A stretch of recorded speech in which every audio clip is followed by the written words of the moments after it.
Good morning, students. I hope you will be fine. Today, I will start chapter number 2 Microorganisms, Friends and Foes, second part of class 8th.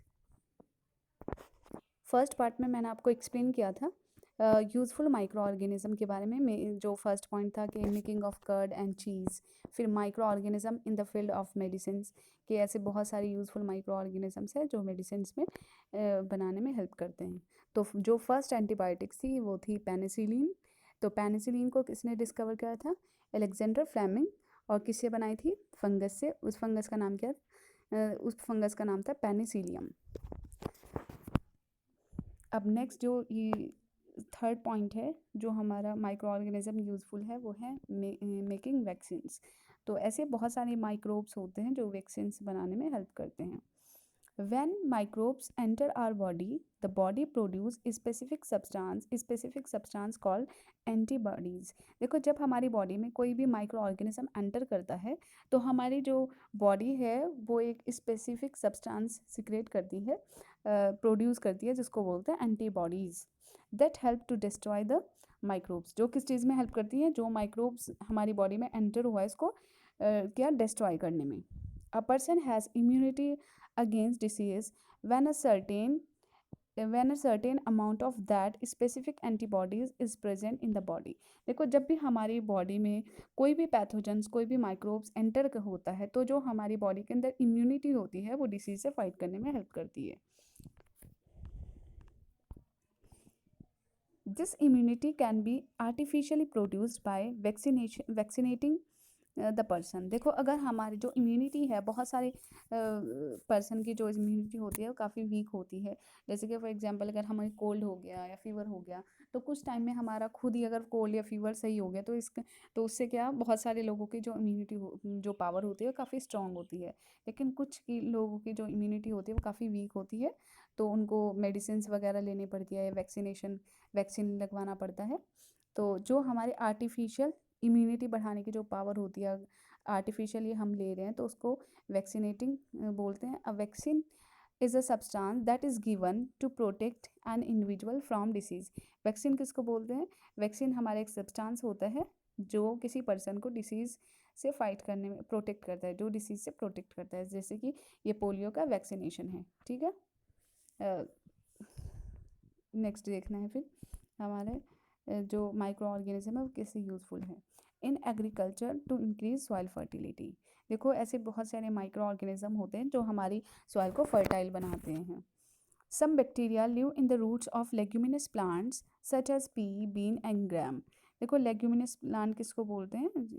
जो जिनमें पोड़ होते हैं, जिन plants के अंदर फलियाँ आती हैं, जैसे पी मटर में अगर आपने देखा होगा ये इसका पोड़ होता है, उसके अंदर सीड प्रेजेंट होता है। वैसे ही ग्राम जो उड़द होता है, उड़द की जो दाल होती है वैसे लेग्यूम्स में प्रेजेंट होती है, फिर उसके अंदर सीड्स होते हैं, ठीक है, जिसको ग्राम बोलते हैं। तो उनकी जो रूट्स होती हैं उनमें एक बैक्टीरिया प्रेजेंट होता है। This bacteria form roots nodules and are able to fix atmospheric nitrogen and convert it into soluble usable forms like nitrates. देखो जो हमारा प्लांट्स होता है, जो सिंपल प्लांट होता है तो उनकी जो रूट्स होती हैं तो प्लांट को अच्छे से ग्रो होने के लिए नाइट्रोजन की रिक्वायरमेंट होती है। लेकिन जो हमारे प्लांट्स की जो रूट होती हैं वो जो एटमॉस्फेयर की जो नाइट्रोजन होती है जो कि मोस्ट अबंडेंट गैसेज है 78%, तो उसको वो क्या सॉल्युबल फॉर्म में कन्वर्ट नहीं कर सकता, क्योंकि हमारे जो प्लांट होता है उनको जो रूट्स होते हैं उनको चाहिए सॉल्युबल फॉर्म जैसे नाइट्रेट्स वगैरह। तो जो प्लांट की जो रूट्स होती हैं वो उसको नाइट्रोजन, जो एटमॉस्फेरिक नाइट्रोजन है उसको कन्वर्ट नहीं करती। तो ऐसे बहुत सारे प्लांट्स होते हैं जैसे कि लेग्यूमिनस जो प्लांट्स होते हैं उनकी जो रूट्स होती हैं उनके नोड्यूल्स में बैक्टीरिया प्रेजेंट होता है। फिर वो बैक्टीरिया क्या करता है, एटमॉस्फेयर की जो नाइट्रोजन है 78% उसको क्या करता है, कैच करता है, ठीक है, और उसको कौन सी फॉर्म में कन्वर्ट करता है, सॉल्यूबल फॉर्म में। सॉल्यूबल फॉर्म कौन सी है, जैसे नाइट्रेट्स, फिर उसको प्लांट यूज़ करता है। तो यहाँ पे जो हमारा माइक्रो ऑर्गेनिज्म है वो हमारे लिए यूज़फुल हुआ। वैसे बैक्टीरिया जो है वो हमारे लिए हार्मफुल भी है, हम आगे पढ़ेंगे, लेकिन अभी हम यूज़फुल ऑर्गेनिज्म के बारे में पढ़ रहे हैं। Atmospheric nitrogen can not be used by plant as such but it can be use in the form of nitrate. देखो जो प्लांट्स होता है वो नाइट्रोजन, जो एटमॉस्फेरिक नाइट्रोजन होता है उसको डायरेक्ट यूज़ नहीं करता, उसको कब यूज़ कर पाएगा वो, जब नाइट्रेट्स की फॉर्म में बन हो जाएगा, वो मतलब सॉल्युबल फॉर्म हो जाएगा। The process of fixation of nitrogen, atmospheric nitrogen into soluble form that plant can use is called nitrogen fixation. Nitrogen fixation किसको बोलते हैं कि जो हमारे एटमॉस्फेयर की जो नाइट्रोजन होती है उसको सॉल्युबल फॉर्म में कन्वर्ट करना, जिससे कि उसको प्लांट फिर यूज़ कर सके, तो ऐसे प्रोसेस को बोलते हैं हम nitrogen fixation. Nitrogen fixation increase the fertility of soil. जो हमारी नाइट्रोजन फिक्सेशन अगर हो जाती है तो हमारी जो सॉइल होती है वो काफ़ी फर्टाइल हो जाती है। तो ऐसे कौन सा बैक्टीरिया है जो हमारे नाइट्रोजन, जो एटमॉस्फेरिक नाइट्रोजन है उसको कन्वर्ट करता है सॉल्युबल फॉर्म में, मतलब नाइट्रेट्स में कन्वर्ट करता है, वो लेग्यूमिनस प्लांट में पाए, लेग्यूमिनस जो प्लांट्स होते हैं उसको रूट्स में पाए जाते हैं। तो उस बैक्टीरिया को बोलते हैं राइजोबियम बैक्टीरिया। क्या? RIBO, ribo, ZU, rhizobium, rhizobium bacteria, sorry rhizobium क्या लिखा है, राइजोबियम बैक्टीरिया, राइजो राइजोबियम बैक्टीरिया। ठीक है, तो ये क्या करता है, जो एटमॉस्फेयर के नाइट्रोजन है उसको वो कौन सी फॉर्म में कन्वर्ट करता है, सॉल्युबल फॉर्म में, जिसको बोलते हैं नाइट्रेट्स। ठीक है, राइजोबियम बैक्टीरिया ये इसको कन्वर्ट कर देता है। तो राइजोबियम बैक्टीरिया, RIZOBIUM। देखो दोबारा से लिख रही हूँ मैं राइजोबियम बैक्टीरिया की स्पेलिंग, RHIZOBIUM, राइजोबियम बैक्टीरिया। ठीक है, ये किसको करता है, जो एटमॉस्फेयर जो नाइट्रोजन है उसको कन्वर्ट करते हैं सॉल्युबल फॉर्म में नाइट्रेट्स में, फिर उस नाइट्रेट्स को कौन यूज़ करता है, हमारा प्लांट्स, जिससे कि वो ग्रोथ हो सके। ठीक है, फिर नेक्स्ट देखना है, blue green algae are also known to nitrogen fixation and increase soil fertility. जो हमारी ब्लू ग्रीन एल्गी होती है वो भी सॉइल की फर्टिलिटी को इंक्रीज करती है, मतलब जो नाइट्रोजन है उसको फिक्सेशन करती है, फिक्स करती है उसको। इन क्लीनिंग द इन्वायरमेंट्स, जो हमारे माइक्रो ऑर्गेनिज्म होते हैं वो इन्वायरमेंट को भी क्लीन करते हैं। जैसे कि फॉर एग्जांपल एक हमारा गार्बेज है, उसका काफ़ी ज़्यादा हीप बना हुआ है, काफ़ी कचरे का ढेर हो गया है, तो उसके अंदर बहुत सारे माइक्रो ऑर्गेनिज्म जो है वो फीड करेंगे, उसको खाएंगे, उसको डिकम्पोज करेंगे और उसको डिकम्पोज ब्रेक डाउन करेंगे, और वहाँ पे जो हमारी सॉइल है वो भी फर्टाइल बनेगी और जो हमारा इन्वायरमेंट है वो भी क्लीन होएगा। ठीक है, फिर देखना है इसको, अब मैं वर्ड्स में पढ़ा रही हूँ इसको। Microorganisms such as bacteria, fungi, and protozoa help by decomposing the tissue of dead organism to get their food। देखो जितने भी माइक्रो ऑर्गेनिज्म है, जैसे बैक्टीरिया, फंजाई, प्रोटोजोआ, ये डेड ऑर्गेनिज्म से अपना फूड लेते हैं। Without bacteria piles of dead organism would cover the earth. देखो अगर बैक्टीरिया ना हो तो जो हमारी अर्थ है वो डेड ऑर्गेनिज्म का से पूरा कवर हो जाएगा। When microorganisms decompose organic matter, they break down plant and animals tissue into simple substance। देखो जो माइक्रो ऑर्गेनिज्म होते हैं वो हमारे ऑर्गेनिक मैटर को ब्रेक डाउन करते हैं, एनिमल्स के, प्लांट्स के, उसको कन्वर्ट करते हैं कौन सी फॉर्म में, सिंपल फॉर्म में, which are restore to soil, जिसको स्टोर कौन कर लेता है, soil. Thus the nutrients that were taken from the soil by plants and animals are restored and are use again by living organism. फिर उन nutrients को कौन लेगा, प्लांट्स वगैरह लेंगे, ठीक है, ग्रो होंगे, और से फिर वो दोबारा से लिविंग ऑर्गेनिज्म में क्या हो जाएंगे, वो न्यूट्रिएंट जो है वो रिस्टोर हो जाएंगे। फिर उसके बाद देखना है bacteria are useful, bacteria are used in sewage treatment plants to break down plants and animals matter in sewage। देखो जो बैक्टीरिया होता है वो सीवेज ट्रीटमेंट प्लांट में भी यूज़ होता है हम, ठीक है, जो गंदा पानी होता है उसको ट्रीट किया जाता है पहले, ठीक है, तो उसमें भी जो बैक्टीरिया है वो काफ़ी इम्पोर्टेंट रोल प्ले करता है। ठीक है, they are also use to make biogas from plants and animals waste. देखो जो बैक्टीरिया होता है वो बायोगैस बनाने में भी काफ़ी यूज़फुल है। बायोगैस किसको बोलते हैं, जो प्लांट्स और एनिमल का जो वेस्ट होता है। हार्मफुल माइक्रो ऑर्गेनिज्म, अभी तक हमने क्या पढ़ा है, यूज़फुल माइक्रो ऑर्गेनिज्म के बारे में पढ़ा है, अब हम हार्मफुल माइक्रो ऑर्गेनिज्म के बारे में पढ़ेंगे।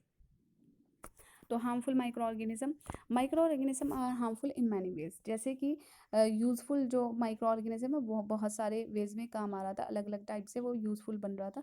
तो वैसे माइक्रो ऑर्गेनिज्म जो है वो भी हमारे लिए काफ़ी हार्मफुल है डिफरेंट वेज के लिए। Some of the microorganism cause disease in humans, plants and animals. कुछ जो माइक्रो ऑर्गेनिज्म होते हैं वो डिसीज़ कॉज करते हैं ह्यूमन्स में भी, प्लांट्स में भी एंड एनिमल्स में भी। This disease causing micro organism are called pathogens. जो माइक्रो ऑर्गेनिज्म डिसीज कॉज करते हैं उनको बोलते हैं पैथोजेंस। देखो माइक्रो ऑर्गेनिज्म तो अभी हमने पढ़ा वो यूजफुल भी हैं तो उनको नहीं पैथोजेंस बोल सकते। पैथोजेंस हम कौन से ऑर्गेनिज्म को बोलेंगे, माइक्रो ऑर्गेनिज्म को, जो माइक्रो ऑर्गेनिज्म किसी और दूसरे ऑर्गेनिज्म को डिसीज कॉज करता है उसको बोलते हैं pathogens. Pathogens are commonly known as germ, जिसको जर्म्स भी बोलते हैं। Some micro organism spoil food, ऐसे बहुत सारे ऑर्गेनिज्म होते हैं जो फूड को स्पॉइल करते हैं, ख़राब करते हैं, क्लॉथ्स को and even leather. Let us study more about their harmful activities. अब हम इस चैप्टर में अब पढ़ेंगे क्या कि बहुत सारे जो माइक्रो ऑर्गेनिज्म होते हैं वो हार्मफुल होते हैं हमारे अलग अलग एक्टिविटीज़ के लिए। तो सबसे पहले जो माइक्रो ऑर्गेनिज्म है वो कैसे हमारे लिए हार्मफुल है। Disease causing micro organism in humans. अब ह्यूमन्स में कुछ माइक्रो ऑर्गेनिज्म क्या करते हैं, डिसीज़ को कॉज करते हैं। Viruses contain pathogens which are infected agents that cause disease. देखो जो वायरस होते हैं उनमें पैथोजेंस जो है पैथोजेंस रहते हैं तो वो क्या करते हैं, डिसीज़ कॉज करते हैं। कौन सी डिसीज़, इन्फेक्शियस डिसीज़। जो इन्फेक्शियस डिसीज़ किसको बोलते हैं, जो एक इन्फेक्टेड किसी बीमार पर्सन से किसी दूसरे पर्सन को लग जाती है जो डिसीज़, उसको बोलते हैं infectious disease. Pathogens enter our body through the air we breathe, the water we drink and food we eat. देखो जो पैथोजेंस होते हैं, जो भी जर्म्स वगैरह हैं वो हमारी बॉडी में एंटर कैसे हो सकते हैं, थ्रू एयर के थ्रू भी, वाटर के थ्रू भी और फूड के थ्रू भी। They can also get transmitted by directly contact with an infected person और कैरिंग थ्रू एन एनिमल। देखो जो ये जो हमारे इन्फेक्शियस जो डिसीज़ होती है वो हमारी किससे, किसी डायरेक्ट पर्सन से भी लग सकती है या फिर किसी एनिमल्स के थ्रू भी लग सकती है। ठीक है, जैसे कि डायरेक्ट कैसे हुआ कि अगर किसी को कुछ डिसीज़ हो रही है तो हमने उसको टच कर लिया, जैसे कि अभी कोविड-19 चल रहा है तो उसमें क्या हमें टच करने से भी एक दूसरे को मना किया, क्यों, क्योंकि वो क्या हो जाती है, जो डिसीज़ है वो एंटर हो जाएगी, जो पैथोजन जो जर्म्स वगैरह हैं वो एंटर हो जाएंगे, वायरस जो है वो हमारी बॉडी में एंटर हो जाएंगे। तो जो हमें डिसीज़ एक इन्फेक्टेड पर्सन से एक हेल्दी पर्सन को जो डिसीज़ ट्रांसफ़र होती है उसको हम इन्फेक्शियस डिसीज़ भी बोलते हैं या फिर कम्युनिकेबल डिसीज़ बोलते हैं। These kind of microbial disease are called communicable disease. देखो कम्युनिकेबल को ही हम बोलते हैं इन्फेक्शियस डिसीज़।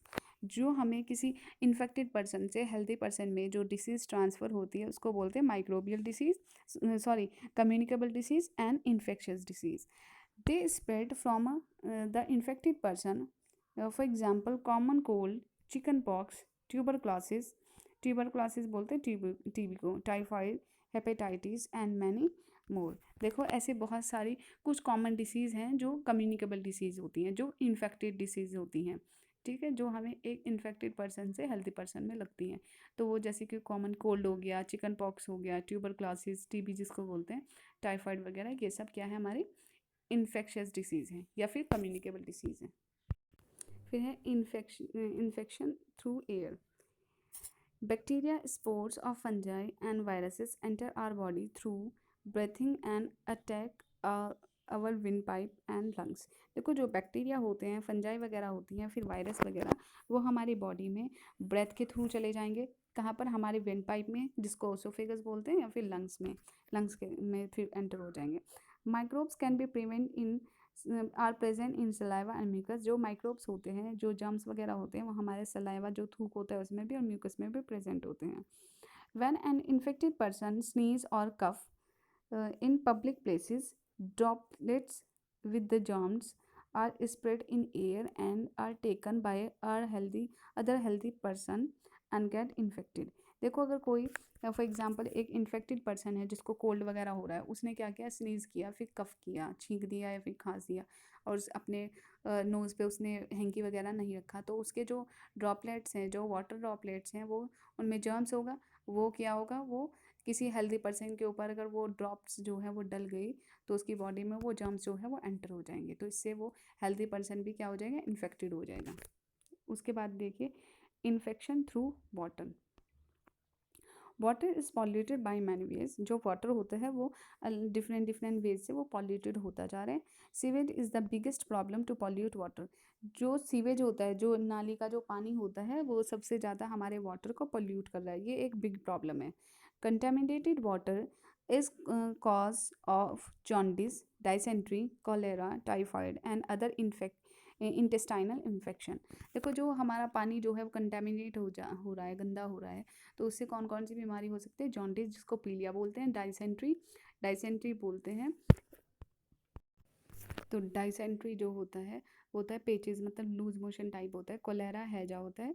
टाइफाइड फीवर होता है, और कुछ इंटेस्टाइनल इन्फेक्शन हो जाते हैं। By using uncleaned uncleaned water for drinking, brushing teeth, washing the cloth, and for cooking purposes, many disease of ear, respiratory system and intestine में अगर देखो ऐसे बहुत सारे डिसीज़ हैं, जैसे आपको एग्जांपल दिया जॉन्डिस, डाइसेंट्री, ये सब।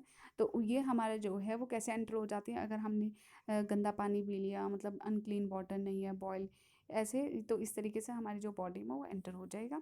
सम infection may take place through swimming pool water. देखो कुछ जो इन्फेक्टेड जो डिसीज़ होती हैं वो हमें स्विमिंग पूल में, मतलब वाटर में अगर हम सब एक साथ कर रहे हैं तो वो एंटर हो जाएगा हमारी बॉडी में। Mosquito are carries for germs called malaria. देखो जो मॉस्किटो होता है वो कौन से डिसीज़ को लेकर आता है, malaria, dengue fever, malaria fever होता है, dengue fever and yellow fever. तो जो मलेरिया होता है, malaria is actually caused by a pathogen called plasmodium which is transmitted by the female anopheles mosquito। जो मलेरिया होता है वो एक्चुअली उसका पैथोजन का नाम क्या है, प्लाज्मोडियम। और वो किस चीज़ से ट्रांसफ़र होता है, एक मच्छर होता है, मछली होती है, सॉरी, मॉस्किटो, जिसका नाम क्या है, फीमेल एनोफिल्स मॉस्किटो। और फिर क्या है, the female the female Aedes mosquito act as a carrier for dengue virus. और जो डेंगू होता है, देखो जो मलेरिया होता है वो एक मछली के काटने से होता है, जिसका नाम होता है फीमेल एनोफिल मॉस्किटो। और जो डेंगू जो फीवर होता है ये किससे होता है, फीमेल एडीज मॉस्किटोज की वजह से होता है। उसके बाद है प्रिवेंशन ऑफ कम्युनिकेबल डिसीज़। अगर हमें कम्युनिकेबल डिसीज़ से कैसे प्रिवेंट होना है, कैसे बचना है। कम्युनिकेबल कौन सी होती है, जो एक इन्फेक्टेड पर्सन से हेल्दी पर्सन में ट्रांसफ़र होती है। Some simple method of limiting the spread of communicable disease are to keep infected person separate from other and to avoid every one person to uh, keep a hanky on the nose and mouth while sneezing। देखो अगर हमें किसी communicable disease से अपने आप को protect करना है, प्रिवेंट करना है, तो हमें क्या है मेन, कि हम एक इन्फेक्टेड पर्सन से पहले तो दूर ही रहें। जैसे कि अभी जो हमारी जो कोविड-19 चल रहा है, तो वो क्या है, एक इन्फेक्टेड कम्युनिकेबल डिसीज़ है, ठीक है। तो उससे मेन क्या है कि प्रिवेंट कैसे रहना है हमें कोविड-19 से, कि हमें जो इन्फेक्टेड पर्सन है उससे दूर रहना है, ठीक है, किसी को टच नहीं करना है। तो इस तरीके से अपने माउथ पे, नोज़ वगैरह पे क्या रखना है, मास्क पहनना है, तो इस तरीके से हम उसको प्रिवेंट कर लेंगे। वो एक कम्युनिकेबल डिसीज़ है। तो कम्युनिकेबल डिसीज़ का मेन यही है, कैसे प्रिवेंट किया जाता है, कि हम इन्फेक्टेड पर्सन के पास ना जाए, उससे दूर रहें। और अगर कोई इन्फेक्टेड पर्सन है तो उसको एडवाइस दें, उसको सलाह दें कि आप जब भी स्नीजिंग करें या फिर कफिंग करें तो आप क्या रखें, हैंकी रखें अपना माउथ पे या नोज़ पे, ठीक है। How can we protect our self from the spread of disease like malaria and dengue. आपको अगर डेंगू या फिर मलेरिया मच्छर के काटने से होता है, तो इससे अगर हमें अपना आप को प्रोटेक्ट करना है तो कैसे करेंगे हम। Among the various methods that can be adopted, the most important method measure is to prevent mosquito from breed. देखो सबसे अगर हमें मेन, वैसे तो काफ़ी सारे मेथड्स होते हैं मलेरिया और डेंगू डिसीज़ से क्या अपने आप को प्रोटेक्ट करने के लिए, लेकिन एक जो बहुत अच्छा जो मेथड है, जो मोस्ट इम्पोर्टेंट मेथड है, वो क्या है, कि हमें जहाँ पर मच्छर जो है वो ब्रीड करता है, पैदा होता है, वो पानी के ऊपर देता है वो अपने एग वगैरह, तो सबसे पहले जो उनका ब्रीडिंग प्लेस है उसको आपको डिस्ट्रॉय करना है। तो कैसे करेंगे? We should not allow water to collect anywhere in our neighbourhood. देखो हमें कहीं पर भी अपने चारों तरफ अपने घर के चारों तरफ या अपने पड़ोस वगैरह में क्या पानी को इकट्ठा नहीं होने देना है। We should wash our hand properly before eating, और आपको खाने से पहले अपने हाथों को बहुत अच्छे से धोना है। We should never let garbage collect in the neighbourhood, और आप जो कचरा वगैरह है उसको अपने आसपास ना फेंके, क्योंकि जब हम उसको डालेंगे तो जो मॉस्किटो वगैरह है वो वहाँ पर फ्लाई करेंगे, ठीक है, फीड करेंगे उसको। This well check spread of disease by vector और carriers like flies and fleas. Time to time vaccination against disease should also be taken. देखो हमें क्या करना है, इन डिसीज़ को स्प्रेड होने से हमें टाइम टू टाइम क्या करना चाहिए, वैक्सीनेशन लगवाना चाहिए, टीका वगैरह लगवाना चाहिए, इंजेक्शन वगैरह, जिससे कि हमें ये डिसीज़ ना हो। उसके बाद इन केस ऑफ ट्यूबरक्लोसिस, अगर हमें टीबी हो रही है तो BCG vaccine is given to the patient. तो हमें उस अगर किसी को टीबी हो रही है तो उसको एक इंजेक्शन आता है जिसका BCG वैक्सीन होता है, वो टीबी के लिए यूज़ होता है, यूज़फुल है काफ़ी। Microbes harmful for plants. अब ऐसे बहुत सारे माइक्रोब्स होते हैं, माइक्रो ऑर्गेनिज्म, जो प्लांट्स को हार्म करते हैं। तो वो कौन है? Crown gall disease in cotton is used by bacterium. देखो एक क्रॉन गॉल है, देखो जैसे कि ये एक बैक्टीरिया है, बैक्टीरियम सिंगुलर को बोलते हैं जो एक होता है, और अगर बहुत सारे हैं तो बैक्टीरिया बोलेंगे। तो ये क्या है, कॉटन प्लांट में डिसीज़ होती है। उसके बाद है citrus canker is a disease caused by bacterium in citrus plant।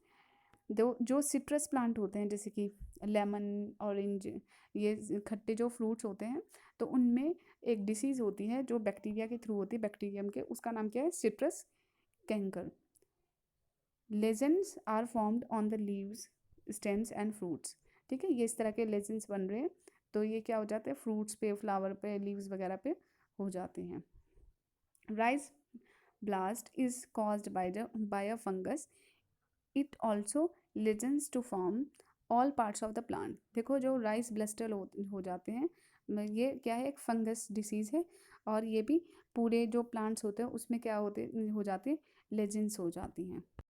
लेजिन से एक तरह से क्या हो जाता है, जैसे घाव वगैरह, वाउंड वगैरह हो जाता है ना, जैसे कि, तो इस तरीके से, जैसे कि ये एक देखो बहुत प्यारी सी जो लीव्स हैं, फिर इसमें ऐसे लेजेंस आ गए, तो ये इसको बोलते हैं। अब है Panama wilt. Panama wilt is a fungal disease that affect banana plant. एक क्या है, बनाना प्लांट में एक फंगल डिसीज हो जाती है, तो उसका नाम क्या है, Panama wilt. Red rot of sugarcane is also by a fungus.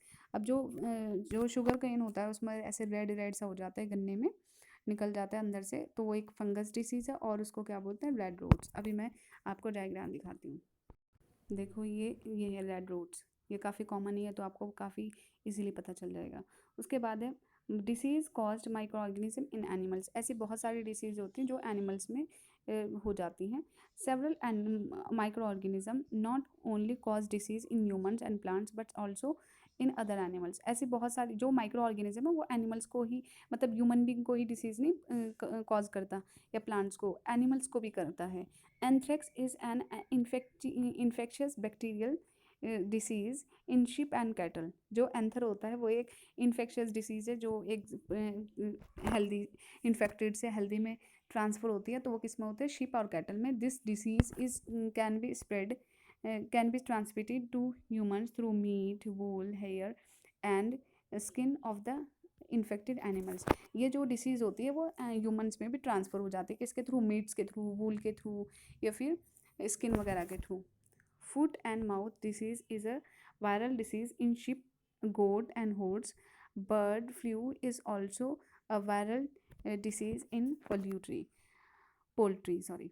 Food जो फूड एंड माउथ जो डिसीज़ होती है वो एक वायरल डिसीज़ होती है, जो किस में हो जाती है, शिप में, कैटल में, गोट वगैरह में हो जाती है। और जो बर्ड फ्लू होती है वो एक वायरल डिसीज़ है, जो बर्ड्स में वगैरह में हो जाती हैं। उसके बाद है फूड स्पॉइलेज। अब जो फूड होता है वो ख़राब हो जाता है, वो भी कैसे हो जाता है, जब कोई माइक्रो ऑर्गेनिज्म जो है वो उसके क्या करता है, वही हमारे फूड को स्पॉइल करता है, ख़राब करता है। माइक्रो ऑर्गेनिज्म स्पॉइल फूड, जो माइक्रो ऑर्गेनिज्म होता है वो फूड को स्पॉइल करता है, ख़राब करता है। Many bacteria and fungi grow on food items and produce certain toxic substance. बहुत सारे जो माइक्रो ऑर्गेनिज्म जैसे बैक्टीरिया फंजाई वो फूड आइटम्स के ऊपर ग्रो हो जाते हैं और वहाँ पे एक टॉक्सिक सब्सटेंस रिलीज़ करते हैं। This makes the food unfit for consumption. फिर वो जब वो स्पॉइल फूड हो गया, जब वो ख़राब हो गया, तो वो हमारे हम उसको खा नहीं सकते, ठीक है, हमारे लिए वो फिट नहीं है, अनफिट है वो। Many packing juice are often contaminated with yeast and causing fermentation and renders them useless. देखो ऐसे बहुत सारे पैकिंग जूस होते हैं जो कंटेमिनेट हो जाते हैं, तो वो हमारे लिए यूजलेस हो जाते हैं। If such contaminated food is consumed, it can lead to development of symptoms of food poisoning like nausea, vomiting, abdominal cramps and diarrhoea. देखो अगर हम बाय चांस किसी स्पॉइल्ड फूड को कंजप्शन कर लेते हैं, ले लेते हैं, उसको खा लेंगे, तो हमारी बॉडी में कुछ सिम्टम्स, कुछ लक्षण जो है वो दिखाई देने लग जाएंगे, जैसे कि फूड पॉइजनिंग हो जाएगी, नोजिया, उबकाई आनी शुरू हो जाती है, जैसे वॉमिटिंग होने से पहले वॉमिटिंग होगी हमें, या फिर हमारे पेट में जो क्रैम्प्स वगैरह, दर्द वगैरह होना शुरू हो जाते हैं, फिर डायोरिया, लूज मोशन टाइप हो जाएंगे। तो ये क्या हमारे कुछ सिम्टम्स हो जाते हैं अगर हम फूड को स्पॉइल्ड फूड को ले लेते हैं। फूड प्रिजर्वेशन, अब हमें फूड जो है उसको कैसे प्रिजर्व करना है, कैसे बचाना है। Food preservation is the main for a number of process that help to prevent food. देखो जो फूड प्रिजर्वेशन है उसके बहुत सारे प्रोसेस होते हैं जिससे कि हम फूड को प्रिजर्व कर सकते हैं। Variety of methods are follows to stop food from spoiling. ऐसे बहुत सारे मेथड्स होते हैं जो हम फूड को स्पॉइल होने से रोक सकते हैं। सबसे पहले है dehydration. Dehydration is one of the oldest method of food preservation. जो डिहाइड्रेशन होता है वो सबसे पुराना तरीका है हमारे फूड को रखने का, अच्छे से प्रिजर्व करने का। It moves moisture from food and so stop microbes from growing on it. देखो इसमें जो मॉइस्चर हो जाता है फूड में उसको बिल्कुल रिमूव करना होता है, और जो फूड है, जो माइक्रोब्स है वो ग्रो नहीं होगा, वो वहाँ पे स्टॉप हो जाएगा उसको growth. Dehydration also decrease the weight of the food making it easier to store and transport. जो डिहाइड्रेटेड फूड जो फूड होता है उसका जो वेट हो जाता है वो कम भी हो जाता है, और उसको स्टोर करना है, फिर एक जगह से दूसरी जगह लेके जाना भी काफ़ी ईजी हो जाता है। उसके बाद है heating.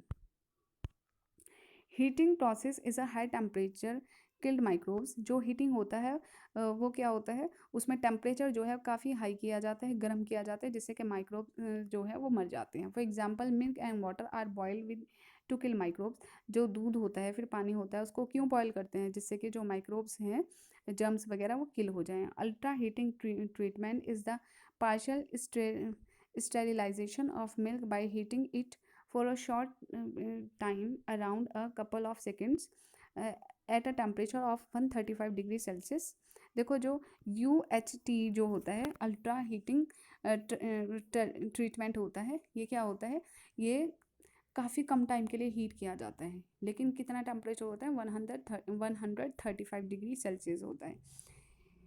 UHT milk available in Tetra Pak has a shelf life of 6 month और मोर अनटिल ओपन। ठीक है, UHT जो मिल्क होता है उसकी जो अवेलेबल जो यूज़ मतलब हम उसको कर सकते हैं वो 6 मंथ तक उसका लाइफ स्पैन होता है। उसके बाद है रेफ्रिजरेशन एंड फ्रीजिंग। हमें किसी ठंडे एरिया में रखने, जैसे फ्रिज वगैरह में, उसको भी तब भी हमारा फूड जो है वो प्रिजर्व रहता है। Like boiling, cooking by refrigerating and freezing also help to prevent food items. देखो जैसे कि हम बॉयल करके फूड को प्रिजर्व कर रहे हैं, तो वैसे अगर हम किसी चीज़ को ठंडे एरिया में रख दें, रेफ्रिजरेटर वगैरह में रख दें, तो उससे भी हमारा फूड जो आइटम्स है वो प्रिजर्व रहेंगे। Refrigeration and freezing do not kill microbes. देखो जो हमारा हीटिंग होता है, हीटिंग में क्या होता है कि माइक्रोब्स को वो किल कर देगा, माइक्रोब्स को हीटिंग में क्या हो जाता है, किल होता है।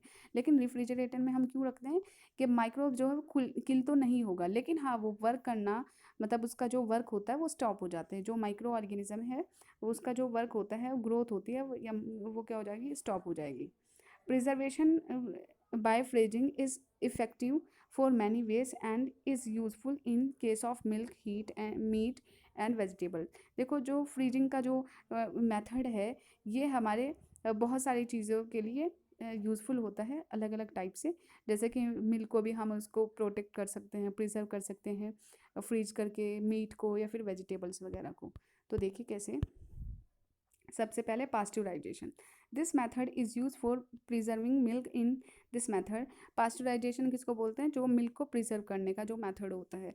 Milk is heated to about 70 degree Celsius for about 15 to 30 seconds. देखो जो मिल्क है उसको हीट किया जाता है 70 डिग्री सेल्सियस पर, और कितने मिनट, कितने सेकेंड्स तक, 50 से 30 सेकेंड्स तक।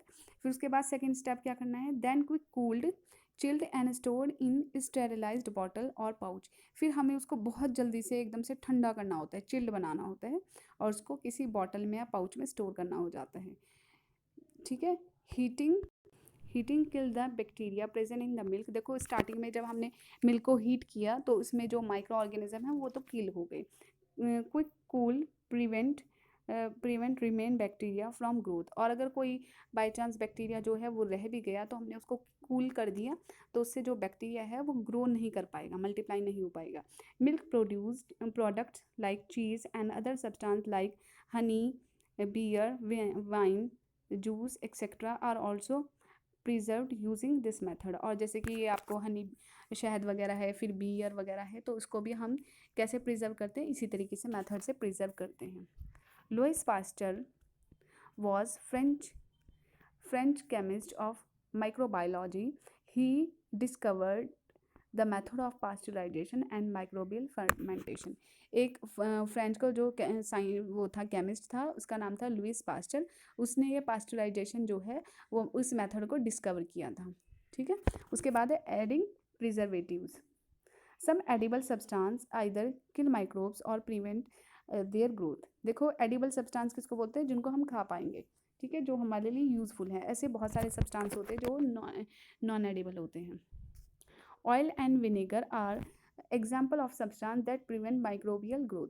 देखो जो ऑयल होता है या फिर विनेगर, सिरका वगैरह होता है, ये माइक्रो ऑर्गेनिज्म की ग्रोथ को प्रिवेंट करता है। Food materials are pickles in oil and vinegar to store them for a long time.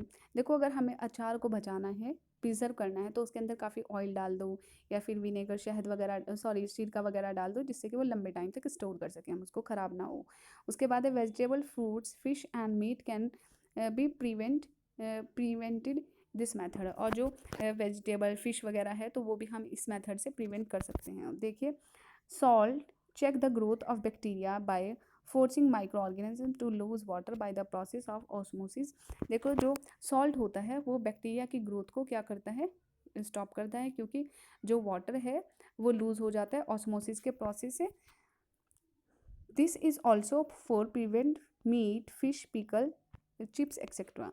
देखो ये हमारे किस किस चीज़ को प्रिजर्व करता है, मीट, फिश, पिकल्स वगैरह को प्रिजर्व करता है। देखो अगर हम फ़िश वगैरह में क्या कर दें, सॉल्ट डाल दें और उसको रख दें फ्रिज वगैरह में, तो हमारी जो फ़िश है वो बची रहेगी। या फिर अचार वगैरह में हम नमक डाल दें, ठीक है, तो उससे भी वो प्रिजर्व रहता है। उसके बाद sugar inhibit the growth of bacteria and is used for preventing in jams, jellies and squashes. देखो जो शुगर होती है, चीनी, वो जो बैक्टीरिया होता है उसकी ग्रोथ को स्टॉप करता है। इनहिबिट किसको बोलते हैं, स्टॉप को, जो कि जेम्स, जेली वगैरह को इनको प्रिजर्व करता है। It is also use, it is also make microbes loose water bye osmosis. और इससे कि ऑस्मोसिस भी हो जाता है, क्योंकि जो वाटर है वो लूज हो जाता है। उसके बाद देखिए Canning. Food items are enclosed in cans which are sealed and heat to 120 degree Celsius to destroy microorganisms. देखो कैनिंग किसको बोलते हैं, कि किसी फूड आइटम्स को हम कैन में रखना, स्टोर करना और उसको अच्छे से सील करना।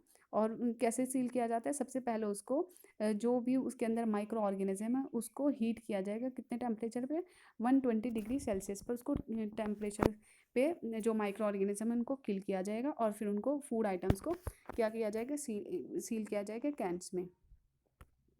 Can food can remain good to eat for years provided the cans are not damage. देखो जो कैंड फूड होते हैं, जो सील किए हुए फूड होते हैं, वो हमारे लिए अच्छे होते हैं ठीक है। उसको हम ईयर मतलब एक साल के बीच में खा सकते हैं, ठीक है, क्योंकि वो क्या होते हैं, माइक्रो ऑर्गेनिज्म को डिस्ट्रॉय हो जाता है और टेम्परेचर फिर उनको कैन में सील किया जाता है। Dry fruit and vegetables are preserve by this method.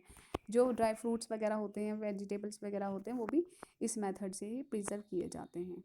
That's all for today. You should find the book work and also question answer, otherwise I will send you chapter 2 completed.